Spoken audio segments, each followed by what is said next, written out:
Most people think that trauma is only about these huge, dramatic, significant events. The truth of the matter is that trauma is far more prevalent than we think. And trauma comes in all shapes and forms. The first question people ask me is, what exactly is trauma? Well, that's really interesting. There's this huge confusion between trauma and PTSD. Trauma is your reaction to an extraordinarily bad event.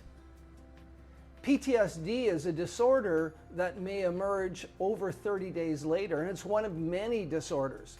So today I'm talking about trauma, the actual event and your reaction to it.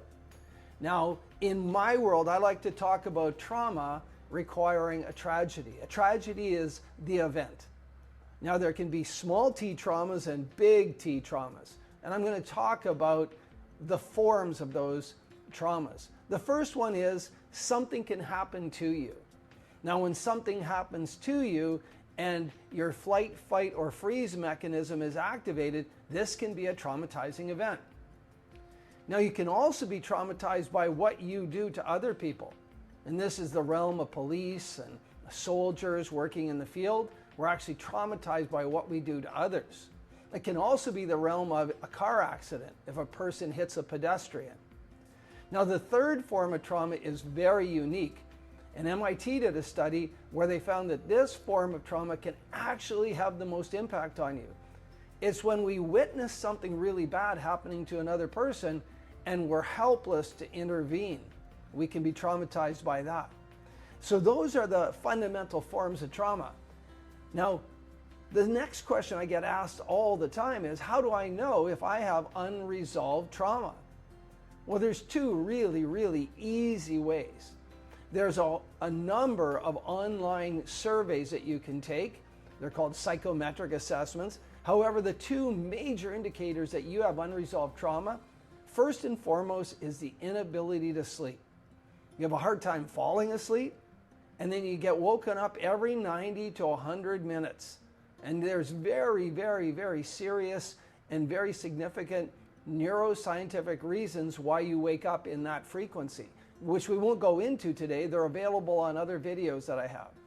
But that, first and foremost, that's a sign of unresolved trauma, the inability to fall asleep and to stay asleep. The second really clear sign of being traumatized is inappropriate, unregulated emotional response to the environment around you, to triggers in the environment. And your emotional response is inappropriate or unwarranted in the circumstance. Those are the two hallmarks. If you have those two things happening to you, chances are you have unresolved trauma. The third question I get is, how does unresolved trauma affect my brain, my mind, and my body? Well, the first thing that happens when you have unresolved trauma is you become mentally tormented. I mentioned previously that you won't be sleeping well. When you don't sleep well, your short-term memory doesn't unload, and the next day you wake up, you feel overwhelmed, you feel hyper-aware, hyper-vigilant, you're snappy, you may be aggressive, so you become tormented mentally. You may have a lack of ability to concentrate. A whole number of things can happen. And then for your body, if that continues long enough, unresolved trauma can result in chronic situations like chronic pain, chronic fatigue, fibromyalgia, irritable bowel syndrome. Gabor Mate says that all chronic illnesses come from unresolved trauma. The fourth question I get regularly is, what is the best way to heal trauma? Now, if I go on the internet or if I go into an AI bot and I ask for methods to heal trauma, I'm going to get a number of methods that inevitably are coping techniques.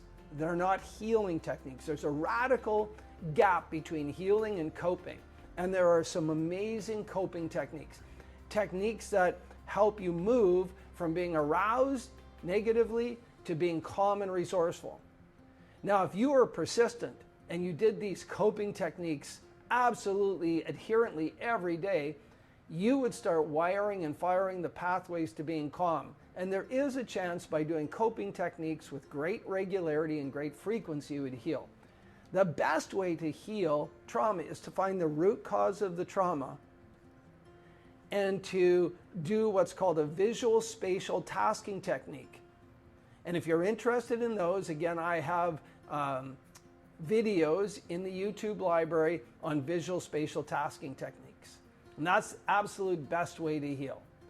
If you're really passionate about helping people overcome trauma, maybe you personally have trauma or you know people who have trauma, please subscribe to our YouTube channel and follow us on our social media platforms. It's really important to get the message out. Trauma is an injury that can heal.